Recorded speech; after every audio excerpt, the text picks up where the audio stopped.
Assalamualaikum warahmatullahi wabarakatuh. Alhamdulillah wassalatu wassalamu ala ibni abdillah ma ba'du. Para sahabat bisikan dari langit yang dirahmati oleh Allah Subhanahu wa taala dimanapun kalian berada, semoga tetap dalam perlindungan Allah Subhanahu wa taala. Amin Allahumma amin. Ada sebuah pertanyaan menarik bagi kalangan umum.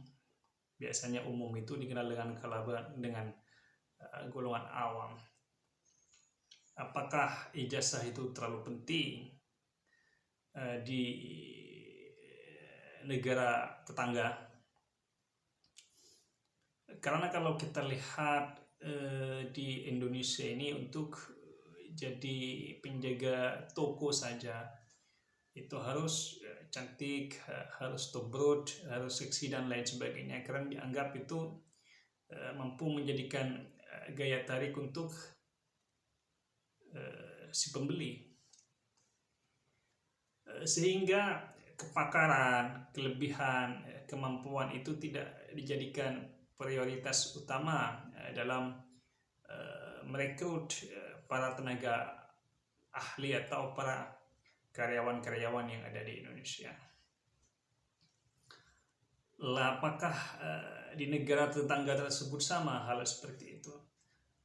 Saya menemukan banyak kesaksian-kesaksian, keterangan-keterangan yang ada di negeri jiran tersebut, di negeri Malaysia tersebut, bahwasanya di sana untuk menjadi kaya tidaklah harus punya ijazah, apalagi menjadi warga keturunan asli. Misalkan orang-orang yang betul-betul lahir di Malaysia, maka ijazah SMA S1 itu sudah dijamin pekerjaannya oleh pihak kerajaan, sehingga mereka bisa hidup enak, berkecukupan, dan hidup layak. Sebenarnya kalau kita lihat apa yang terjadi di negeri ini, di Indonesia ini sangatlah miris. Walaupun sebenarnya banyak persaingan, misalkan jutaan para sarjana yang ada di Indonesia ini setiap tahunnya.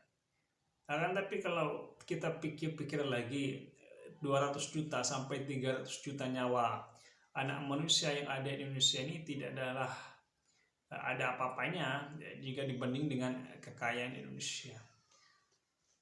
Katakanlah kita melihat data-data yang terjadi pada hari ini, misalkan bahwa sekian triliun ada di korupsi gula, misalkan di produksi ekspor impor, berapa puluh triliun di Pertamina korupsinya, ada di berapa puluh ratus triliun di banyak hal yang dikorupsi, sampai itu dikalkulasi itu mengalahkan hartanya Elon Musk atau mengalahkan hartanya Bill Gates dan Mark Zuckerberg, karena saking banyaknya yang dikorupsi. Ini yang ketahuan tahun ini saja, yang ketahuan untuk tahun ini saja. Ini adalah sebuah prestasi yang buruk sebenarnya yang terjadi pada negeri ini, sehingga banyak korban-korban berjatuhan, korban cita-cita anak bangsa, korban kemajuan, karena terlalu banyak uang yang diambil, yang dirampas tidaklah sedikit, sehingga yang menjadi korban adalah masyarakat seluruh Indonesia yang seharusnya juga mampu bisa menikmati, juga merasakan hasil pendapatan-pendapatan yang dari badan usaha milik negara maupun dari kekayaan-kekayaan alam yang ada di negeri ini. Tapi bagaimana cara mengubahnya ini? Kita kan agak sulit juga mengubah sesuatu yang telah mendarah daging suatu negeri yang telah lama dijadikan budak oleh para penjajah di ratusan tahun yang lalu, misalkan. Ini kan sangat sulit sekali untuk mengubah sesuatu yang telah mendarah daging ini. Setiap Jumat kita diberikan khutbah oleh para khatib di masjid-masjid. Ittaqullah, takutlah kalian pada Allah. Selalu diperintahkan untuk takut pada Allah. Al-imtithalul awamir wajtinabun nawahi, yaitu melakukan perintah-perintah Allah dan menjauhi larangan-larangan Allah. Kita selalu diperintahkan untuk takwa, tidak mencuri, tapi Lalu bagaimana kita bangsa ini mampu bisa mencegah karena sistem yang terlalu mendarah daging juga yang mengantarkan mereka untuk meraup kekayaan dan juga hukuman yang tidak terlalu berat yang disangsikan kepada para korupsi tersebut, yang hanya hukuman paling lama 20 tahun itu tidak sampai, kadang-kadang diambil remisi tinggal 15 tahun, tinggal 7 tahun. Banyak negara-negara maju itu disebabkan para koruptornya itu dihukum mati, seperti Cina misalkan. Korea Utara ini juga melakukan hukuman pembunuhan juga ini terhadap pencuri. Jepang dengan budaya malunya mampu menjadikan negara Jepang tersebut memiliki teknologi yang canggih karena anggaran-anggaran tidak dicuri dan tidak ditilap oleh para pejabat-pejabat yang ada di sana.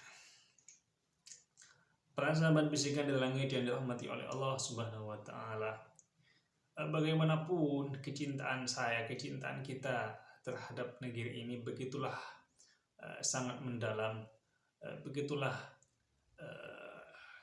terkesan untuk menjadikan negara ini menjadi negara yang sangat luar biasa, menjadi negara yang sangat baik, yang mampu menyejahterakan rakyatnya. Bukan boro-boro lalu keluar dari kampus-kampus para mahasiswanya kebingungan tidak mendapatkan pekerjaan yang layak, UMR yang layak, dan tidak memiliki penghasilan yang layak. Karena kita tidak menemukan tempat. Karena untuk menjadi hakim harus anaknya hakim, karena untuk menjadi tentara harus keponakannya tentara, untuk menjadi polisi harus cucunya polisi.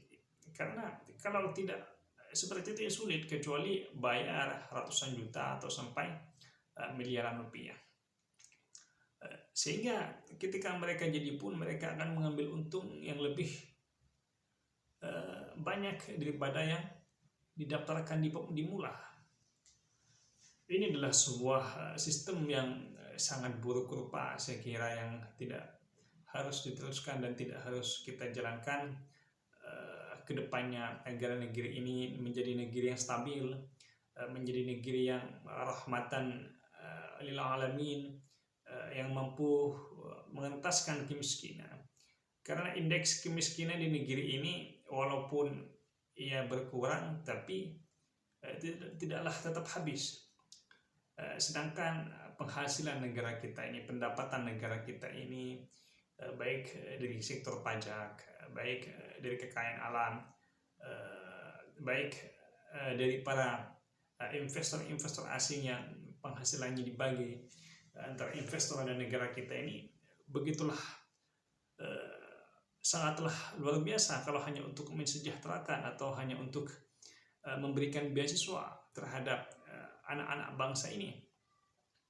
Tapi entah karena mungkin banyak uang-uang yang tidak bisa diaudit oleh BPK misalkan, Badan Pengawas Keuangan, sehingga keluarnya uang yang banyak yang dimiliki oleh negara kita ini, kita tidak tahu kemana uangnya, sehingga kita semua ini tidak bisa merasakan berkah dari kekayaan alam kita dan dari pendapatan badan usaha milik negara Republik Indonesia.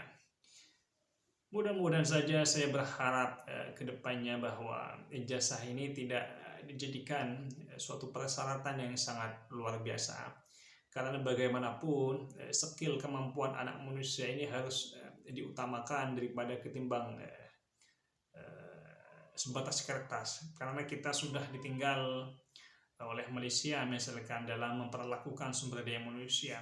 Walaupun secara infrastruktur kita pada saat ini sangatlah jauh dibandingkan negara Malaysia kan, tapi dalam perlakuan menghormati sumber daya manusia kita masih sangat jauh dengan negara tetangga kita, negara Malaysia. Ini yang harus kita contoh dari negara Malaysia, bahwa sumber daya manusia itu, orang-orang yang berkualitas, orang-orang yang punya kapabilitas itu harus diutamakan, karena tidak mudah untuk seseorang itu memiliki kualitas yang tinggi, memiliki intelektual yang tinggi, memiliki pengalaman yang tinggi, dan memiliki kecakapan yang tinggi. Wallahu a'lam.